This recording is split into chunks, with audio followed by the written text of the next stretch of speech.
معزز و محتشم سامعین و حاضرین، اللہ رب العزت کا بے پناہ لطف و کرم اور فضل و احسان ہے جس کی توفیق خاص اور اذن سے آج کی خوبصورت اس محفل میں ہم حاضر ہیں۔ اللہ کریم ہماری حاضری قبول فرمائے اور مرحومین جن کی تعزیت اور احسان ثواب کے لیے ہم حاضر ہیں، اللہ کریم ان کے درجات کو بلندیاں نصیب فرمائے، آمین۔ نہایت ہی اختصار کے ساتھ چند چیزیں عرض کر کے تو پھر ہم دعا کی طرف آ جائیں گے۔ مجھے پتہ چلا ہے کہ آپ احباب کافی دیر سے محفل پاک میں بیٹھے ہیں، تو چند منٹس کے اندر میں انشاءاللہ اپنے بات کو کلوز کر دوں گا۔ اللہ رب العزت نے قرآن کریم میں ارشاد فرمایا کہ اللہ کے نزدیک دین اسلام ہے، اللہ کے نزدیک دین اسلام۔ اللہ اسلام کو ہی دین سمجھتا ہے، اس لیے کہ اس نے بطور دین نازل ہی اسلام کو فرمایا۔ یہ اسلام کی ایک خوبصورتی ہے جس کو سمجھنا ضروری ہے کہ اسلام سے قبل جتنی بھی شریعتیں اتری، اللہ تعالیٰ نے کسی رسول کی شریعت کو دین نہیں کہا، کسی کی شریعت کو اللہ نے دین نہیں کہا، بلکہ وہ ساری شریعتیں مذاہب تھے، ان کو مذہب کہا جاتا تھا۔ عیسائیت دین نہیں ہے، عیسائیت ایک مذہب ہے، یہودیت دین نہیں ہے، یہودیت ایک مذہب ہے۔ تو یہ فرق ہے کہ پہلے جتنی شریعتیں تھیں وہ مذاہب تھے، اسلام مذہب نہیں، اسلام دین ہے۔ اسلام کیا ہے؟ ایک دین ہے۔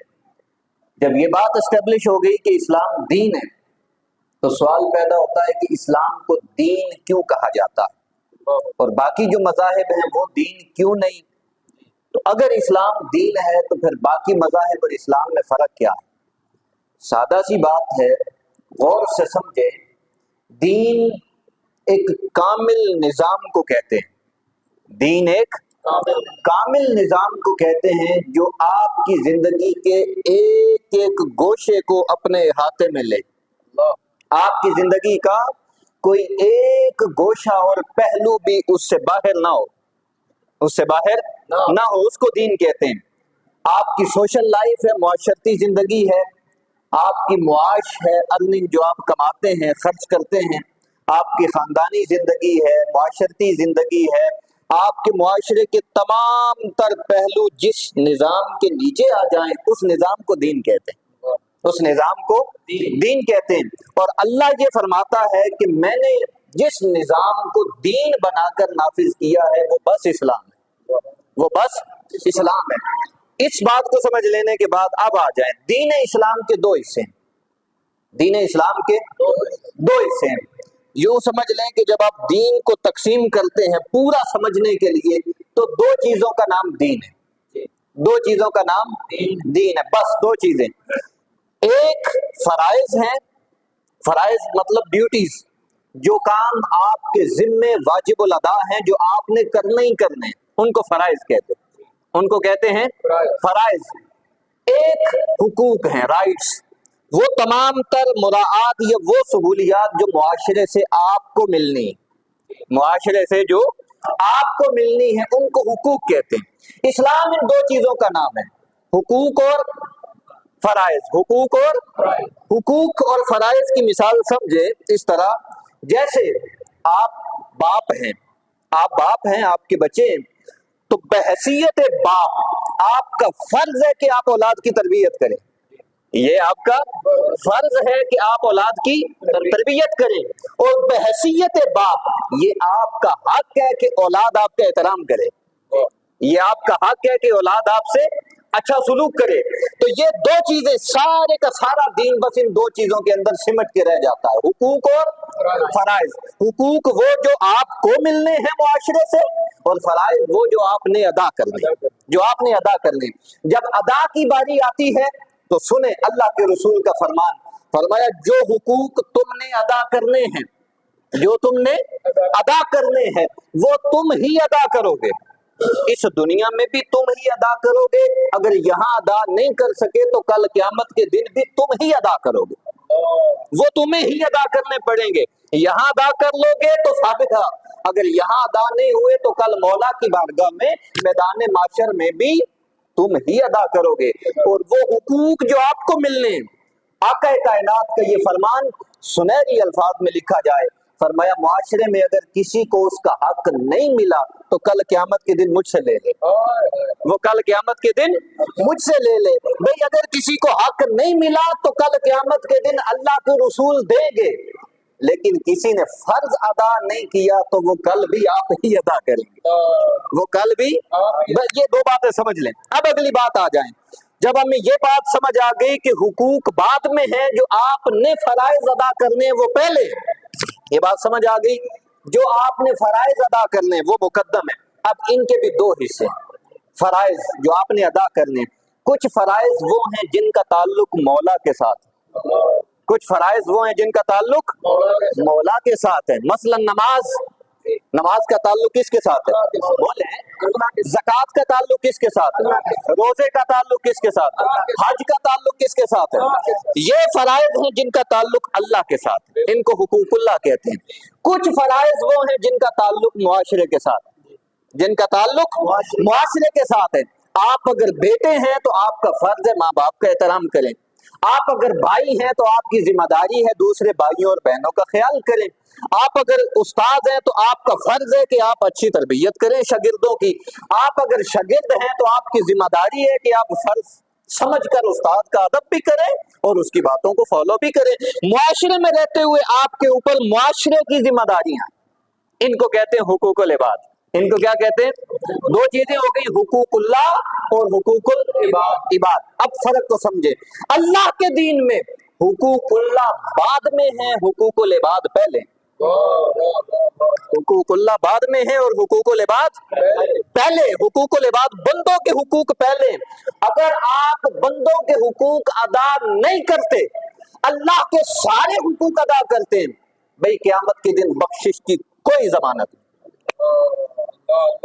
بخشش کی کوئی ضمانت نہیں۔ اس کے برعکس اگر آپ بندوں کے سارے حقوق ادا کرتے ہیں، اللہ کے حقوق میں کہیں کمی بیشی رہ جائے تو بخشش کی امید ہے، بخشش کی امید ہے، لیکن اللہ کے ادا ہو گئے، معاشرے کے ادا نہ ہوئے تو بخشش کی کوئی امید ہے ہی نہیں، بخشش کی کوئی امید ہے ہی نہیں۔ اس قانون کو سمجھے، میں ایک حدیث سناتا ہوں اسی قانون کو سمجھانے کے لیے، پھر میری بات ختم۔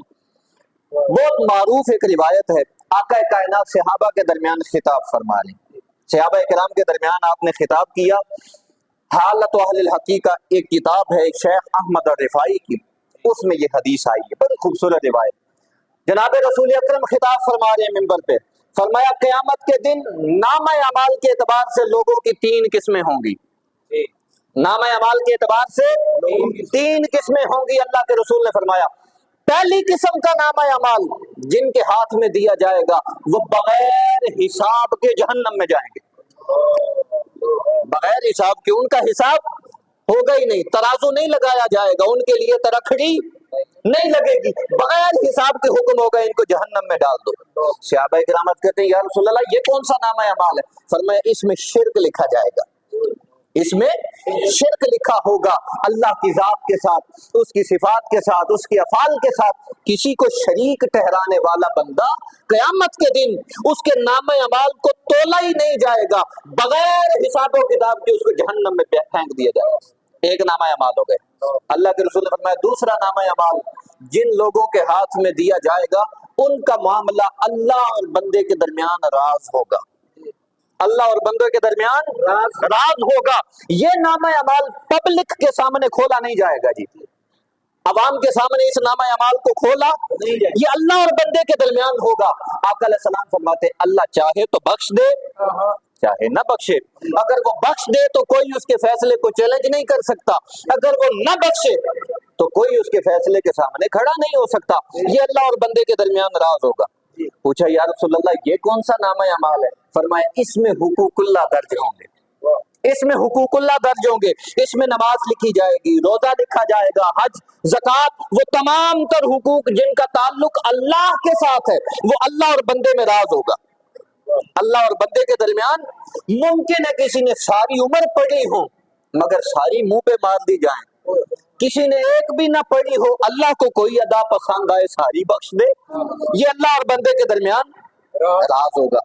تیسرا نامہ اعمال، اللہ کے رسول نے ہاتھ کھڑے کر کے فضا میں ہاتھ لہرا کے فرمایا، لوگوں خبردار، یہ سب سے سخت نامہ اعمال ہوگا، مجھے اپنی امت پر سب سے زیادہ خوف اس نامہ اعمال کا ہے۔ فرمایا یہ نامہ اعمال پبلک کے سامنے کھولا جائے گا، تمام تر انسانیت، آپ کی ماں، باپ، بہن، بھائی، آپ کے ہمسائے، رشتہ دار، دوست، احباب، اعزا، سارے سامنے ہوں گے، سب کے سامنے اس نامہ اعمال کو کھولا جائے گا۔ اللہ کے رسول فرماتے ہیں اس وقت تک اگلا لفظ نہیں پڑھا جائے گا جب تک پچھلے کو سارٹ آؤٹ نہ کر دیا جائے، جب تک پچھلا مسئلہ حل نہ ہو اس وقت تک اگلا چیپٹر کھولا ہی نہیں جائے گا۔ اللہ کے رسول فرماتے ہیں سب سے سخت نامہ اعمال ہے۔ صحابہ کرام پوچھتے ہیں یا رسول اللہ اس میں کیا درج ہوگا، اس میں کیا درج ہوگا؟ اللہ کے رسول نے فرمایا اس میں بندے کے بندوں کے ساتھ حقوق درج ہوں گے، اس میں بندوں کے ساتھ حقوق لکھا ہوگا کہ ماں کے ساتھ کیسا تھا، ماں سامنے کھڑی ہوگی، اس میں لکھا ہوگا باپ کے ساتھ کیسا تھا، باپ سامنے کھڑا ہوگا، لکھا ہوگا ہمسایوں کے ساتھ کیسا ہے، ہمسائے سامنے کھڑے ہوں گے، ایک ایک چیز کو مجمع معاشر کے سامنے سیٹل کیا جائے گا، حل کیا جائے گا، وہاں بدلہ چکایا جائے گا، اگر بدلہ نہ دے سکا اس کی نیکیاں اٹھا کے ادھر ڈالی جائیں گی، ان کے گناہ اٹھا کے ادھر ڈالے جائیں گے۔ لہذا یہ سارے کے سارے دین کا نچوڑ ہے۔ دین دو چیزوں کا نام ہے، حقوق و فرائض، اور فرائض میں دو چیزیں ہیں، اللہ کے فرائض، بندوں کے فرائض۔ تقدیم پہلے پریورٹی ان کو ہے جو بندے کے اوپر فرائض ہیں بندوں کے، اور بندوں کے اوپر جو بندوں کے فرائض ہیں ان میں سب سے پہلا فرض اللہ کے دین میں ماں اور باپ کا ہے، سب سے پہلا فرض ماں اور باپ کا ہے۔ بات کو اگر میں ایک جملے میں سمیٹ دوں تو وہ یہ ہے، کلمہ پڑھنے کے بعد مسلمان ہوتے ہی ایک مرد مومن پہ سب سے پہلی ذمہ داری جو عائد ہوتی ہے وہ ماں اور باپ کا احترام۔ اللہ پاک ہمیں اپنے دین کا صحیح فہم دے، وما علیہ الا